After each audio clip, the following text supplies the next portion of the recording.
Kapag nananalangin kayo, huwag kayong tutulad sa ginagawa ng mga pakitang tao. Mahilig silang manalangin ng nakatayo sa mga sambahan at sa mga kanto ng lansangan para makita ng mga tao. At kapag nananalangin kayo, huwag kayong gumamit ng maraming salita na wala namang kabuluhan tulad ng ginagawa ng mga taong hindi kumikilala sa Diyos. Akala nila ay sasagutin sila ng Diyos kung mahaba ang kanilang panalangin. Huwag niyo silang gayahin dahil alam na ng inyong Ama kung ano ang kailangan ninyo bago pa man ninyo ito hingin sa Kanya.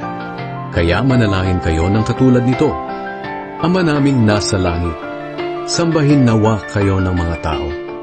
Naway magsimula na ang inyong paghahari at masunod ang inyong kalooban dito sa lupa tulad ng sa langit.